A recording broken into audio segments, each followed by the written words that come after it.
नांदेड येथे प्रभू श्रीरामाची भव्य मिरवणूक संपन्न। 22 जानेवारी रोजी अयोध्या येथे प्रभू श्रीराम यांची प्राणप्रतिष्ठा होणार असून त्यानिमित्ताने नांदेड शहरामध्ये आज छत्रपती शाहू महाराज ते भार्गव कोचिंग क्लासेस पर्यंत 111 फुटाच्या प्रभू श्रीराम मूर्तीचे आगमन झाल्यानंतर आरती करून मिरवणूक सोहळा सुरुवात झाली। आयोजकातर्फे 3 दिवस विविध कार्यक्रमाचे आयोजन करण्यात आले असून त्याचा लाभ राम भक्तांनी घ्यावा असे आवाहन देखील आयोजकांकडून करण्यात आले आहे।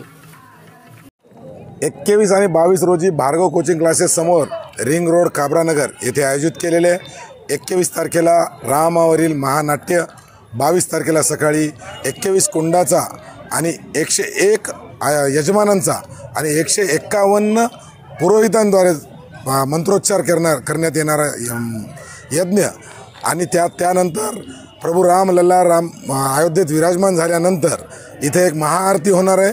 त्या महाआरतीसाठी रामाची मूर्ती राम जन्मोत्सव समिती नांदेड यांनी आम्हाला दिली। तिला आज मोठ्या जल्लोषात वाजत गाजत आम्ही पावडेवाडी नाक्यावरून भार्गव कोचिंग क्लासेसपर्यंत आणलेला आहे। प्रभू रामचंद्रची मूर्ती आज आमच्या कार्यक्रमाच्या ठिकाणी सुद्धा विराजमान झालेली आहे।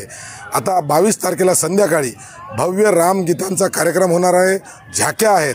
माझं सर्व राम भक्तांना विनंती आहे, आयोजक मी स्वतः बंडू छोटा पावडे आणि आशिष नेरळकर आम्ही सर्व आपल्याला विनंती करतो की सर्व राम भक्तांनी 21 आणि 22 तारखेला भार्गव कोचिंग क्लासेस समोर रिंग रोड काबरानगर येथे होणाऱ्या सर्व रामगीत, रामायण आणि यज्ञ या कार्यक्रमाला उपस्थिती लावावी ही सर्व नांदेडकर वासियांना विनंती।